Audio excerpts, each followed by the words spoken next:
meer weten. De Roy. Haaien. Haaien. Doet het zelf. En doet het in de korte hoek. En verrast daar Maarten Paas. NAC op voorsprong. In het lege Radverlegstadion. Maar het wordt natuurlijk Haaien. En die krult hem lekker binnen, zeg. Zo. Zit eigenlijk helemaal niet in de wedstrijd, Tom Haaien. Maar... Untuk pertama kalinya dalam kurun waktu 15 tahun, SC Heerenveen yang merupakan klub Tom Haaien dan Nathan Choaon, berhasil mengalahkan tim raksasa Ajax di kompetisi kasta tertinggi Liga Belanda. Dalam pertandingan tersebut, calon pemain timnas Indonesia, Tom Haaien tampil mengesankan dengan kualitas tinggi. Pertandingan Heerenveen kontra Ajax yang begitu sengit tersebut, digelar di Stadion Abel Lenstra yang merupakan markas klub Tom Haaien. Dalam laga itu, Heerenveen yang diperkuat Tom Haaien dan Nathan Choaon menang dengan skor 3-2. Mark. Brouwer. En daar Van Amersfoort. De voorsprong. Tom Haaien tampil penuh sepanjang 90 menit di pertandingan tersebut. Namun tidak untuk Nathan menjadi pemain pengganti saat menghadapi Ajax. Tom Haaien yang berposisi sebagai playmaker atau otak serangan, tampil sangat merepotkan para pemain Ajax.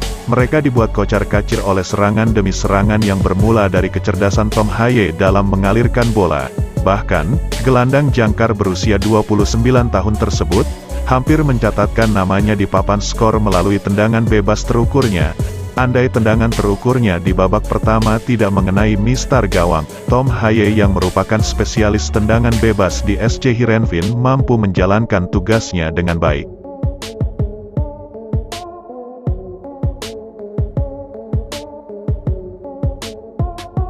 Penampilan Tom Haaien sendiri sepanjang laga menuai pujian dari banyak pihak, termasuk para supporter dan pengamat sepak bola Belanda. Tom Haaien pemain cerdas, yang mampu merubah situasi genting saat menghadapi para pemain top Eropa, yang berkumpul di klub raksasa Belanda yakni Ajax, seperti Kenneth Taylor dan Jordan Henderson. Jordan Henderson merupakan mantan kapten Liverpool dan pemain andalan timnas Inggris. Walau dikepung pemain top dunia, Tom Haaien tetap mampu menunjukkan permainan berkelasnya, walau dia sedang menghadapi bintang top Eropa yang tergabung dalam satu klub Ajax. Bahkan dalam pertandingan itu, Tom Haaien menjadi pemain dengan statistik nilai yang begitu tinggi. Secara statistik, Tom Haaien jauh lebih menonjol menurut data WhoScorer, yang merupakan statistik data penampilan di setiap pertandingan Liga Belanda. Dengan data itu, dapat memberi dampak bursa transfer mendatang.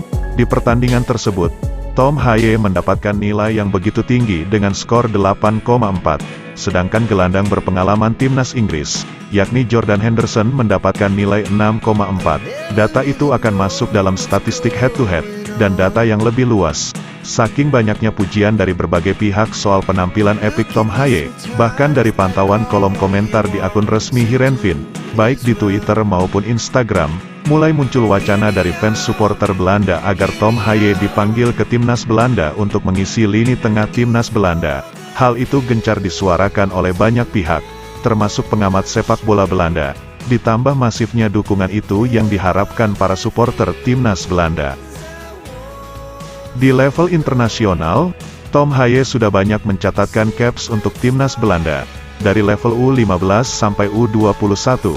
Begitu banyak caps Tom Haaien di timnas Belanda, namun sang gelandang serang memang belum mencatatkan caps di timnas senior Belanda.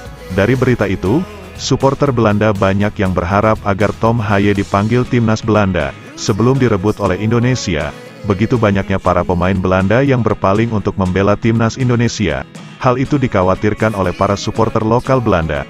Mereka khawatir jika banyak pemain bertalenta direbut Indonesia, maka para supporter banyak menyuarakan KNVB untuk lebih jeli melihat pemain yang bertalenta, agar tidak direbut oleh Indonesia. Mengingat, begitu banyaknya pemain Belanda berdarah Indonesia yang bertebaran di Liga Belanda bahkan Liga Eropa lainnya. Namun, jika semuanya berjalan sesuai rencana, Tom Haaien dalam waktu dekat akan menyandang status WNI dan bisa memperkuat timnas Indonesia di ajang kualifikasi Piala Dunia.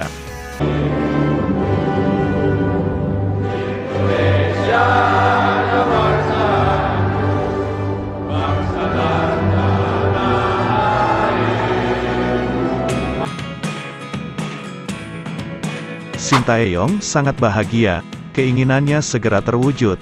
akan ada banyak pemain grade A Eropa, yang bakal dinaturalisasi PSSI.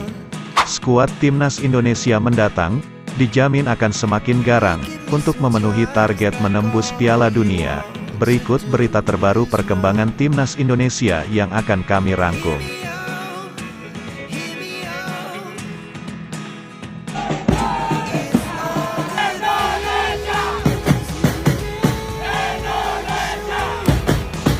Kebahagiaan Sintayong semakin terpancar, setelah mengetahui berita baik yang datang untuk memenuhi targetnya, di ajang internasional, bahkan Piala Dunia. Erick Thohir ternyata sudah berkoordinasi dengan banyak pemain top Eropa yang memiliki darah Indonesia.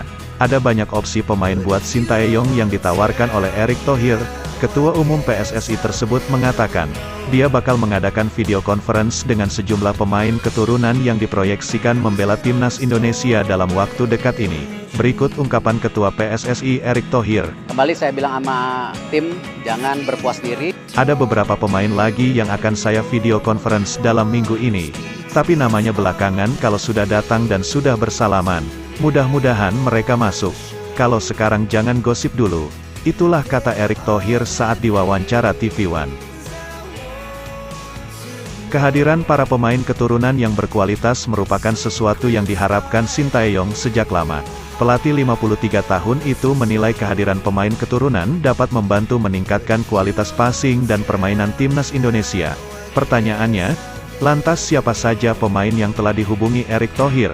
Berikut daftar beberapa nama pemain berdarah Indonesia, yang sudah berkoordinasi dengan Erick Thohir.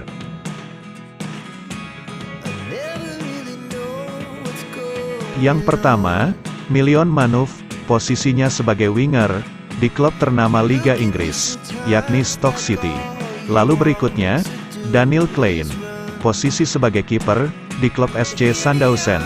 Yang ketiga, Kevin Dix, posisinya sebagai bek di klub FC Copenhagen. Berikutnya, yang keempat, Ole Romeni, sebagai penyerang di klub FC Utrecht. Pemain inilah yang paling banyak diharapkan supporter Indonesia, karena posisi striker Timnas Indonesia saat ini masih sangat kurang tajam, dan kemungkinan akan segera menambal kekurangan di lini penyerang. Dan berikutnya pemain yang kelima, yakni Jairo Riedewald, posisinya sebagai gelandang, di klub Crystal Palace.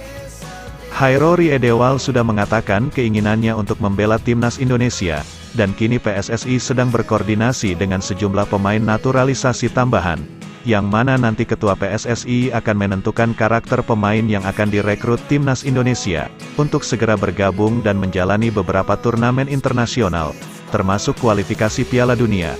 Kehadiran beberapa nama pemain tersebut, sangat dibutuhkan Timnas Indonesia untuk menunjang lini per lini. Mulai dari pemain inti dan pemain pelapis diharap memiliki kualitas yang setara. Masih ada waktu yang cukup, sebelum babak ketiga kualifikasi Piala Dunia Zona Asia bergulir pada bulan September mendatang. Masih ada waktu cukup panjang bagi PSSI untuk memproses naturalisasi para pemain tersebut.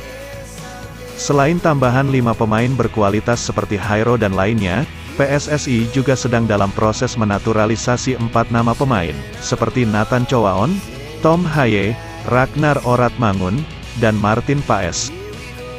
Nathan Cho dikabarkan sudah menyelesaikan proses, tinggal mengambil sumpah warga negara Indonesia atau WNI, dan proses peralihan federasi, dari Federasi Belanda KNVB pindah ke PSSI, sementara Tom Haye dan Ragnar Oratmangun akan dirapatkan di Dewan Perwakilan Rakyat, pada awal bulan Maret ini.